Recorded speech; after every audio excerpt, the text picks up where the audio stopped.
This is Still Here Hollywood's 10-minute takes, bite-sized chapters of our favorite chats with the stars. I'm Steve Kmetko. Here's the fifth of 6 chapters with actor and host Jerry O'Connell from Jerry Maguire. There's a takeaway from this podcast. I read my wife's prison fan mail. It's sort of like prison erotica for me. What's for me, crazy experience? I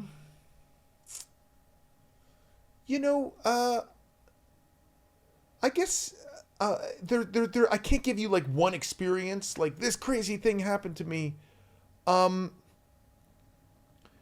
I have realized you cannot control a career. A career happens. It's funny. I see younger people, specifically through social media, attempting to like put stuff out and control where they're going and like say like, this is what I want for my career, and really gunning for stuff, gunning for directions that careers will go into, and you can't control it. The craziest thing to me is you have to be open to the universe, and then you somehow end up still being here. It's funny. That to me is the craziest, I think, experience as a whole, is that you really have no control over careers. You can do a great job. You can show up. You cannot be drunk at work. You can be prepared.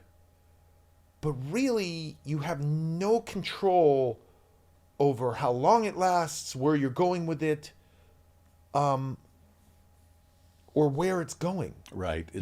It's not like in I'll say the real world, where it's not how many words dictation you can take, or how fast you type, or how good you are with numbers. It's all has to do with somebody else's opinion and impression of you and how you're doing. I don't want to bum everybody out listening or watching this, but I'm a little bit of a failed actor. I acted for many years. I was acting. I still continue to act, but it's funny. My acting career has gone through a couple of downturns, and currently I'm in an acting downturn. And luckily, my representation has stayed with me, and my representation are the ones who said, hey, a seat just opened up on this show, The Talk. You should go for that seat. And it's funny, when you hear that, your first reaction is, I'm not doing a talk show. I'm an actor. Like, that's not why I hired you as my agent. I hired you as my agent to get me acting gigs. And luckily, I was open enough to the universe to say, oh yeah, I can sit there for a month or two.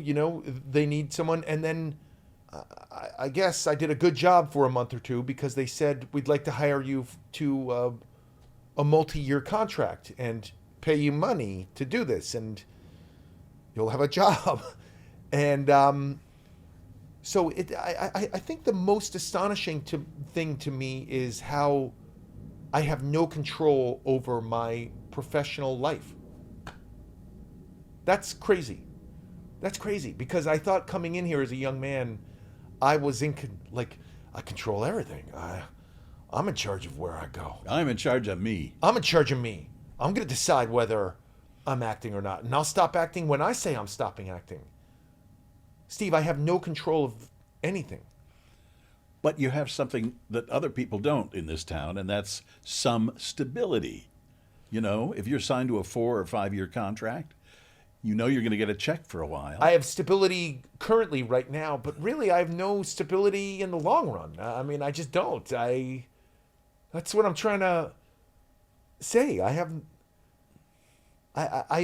no control of this thing. Look at it from the other side. Yeah, it's that to me has been the most I wish I knew that when I was younger coming out here to calm down a little bit, you know, when things didn't work out. I have a manager that I've been with for coming up on 30 years, man. That's a long time. Yeah, it is. I have a manager who I was in a TV show that got canceled. I was acting in a TV show that got canceled almost immediately.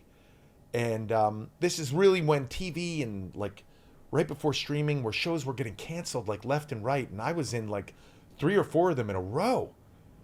And I was like, what am I doing wrong here? Like, what am I doing wrong here? And my manager said to me, hey man, you're going to end up where you end up. I don't know where that is, but you're going to end up where you end up. And I didn't really listen to him at the time, but it's such a great piece of advice. You're going to end up where you end up, you know? It is what it is. Yeah. It is what it is. It's so funny. That to me is the most, getting back to, and I'm sorry it took me a half hour to answer this question. What's like something that shocked you, or what's been something that was surprising that I have no control? That's good to know. I would consider something that was crazy that you talked about earlier. And I mean, this is a good crazy, but meeting Tom Cruise and having a conversation with him when you didn't expect to, you know, that's kind of crazy, but a good crazy. Yeah. As it turned out. Yeah. I don't care who you are. I don't care who you are. When you meet Tom Cruise, you're thinking the whole time, I can't believe this is Tom Cruise. Is this real life? It's almost like it's surreal. I mean, I don't care. I would imagine even Barack Obama. King Charles meeting Tom Cruise. It's got to be like, whoa. Especially if you want to be an actor or you are an actor and you have dreams for yourself. Going on all these junkets that I did back in the 90s and early 2000s, meeting some people, you know, you walk in and it's like seeing a statue or like seeing some kind of a monument. Oh my God, that's Barbara Streisand, you know, that's Betty Davis, you know, and then I know what you're saying, to sit down and actually get to ask them questions. Yeah. Which is fascinating to me. Yeah. It is funny. And listen, I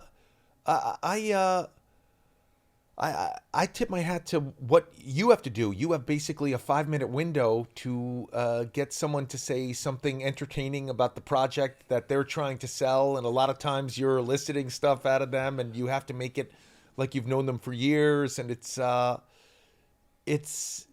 lot. It's interesting. Me working on this show, The Talk, a lot of my job, half of my job is interviewing celebs, we'll call them, coming in and selling whatever project they're selling. I mean, they're only coming to us if they have something that they're selling. And because it's a live show, a big problem for me is asking the questions I'm supposed to ask on the clock, because we got to go to commercial.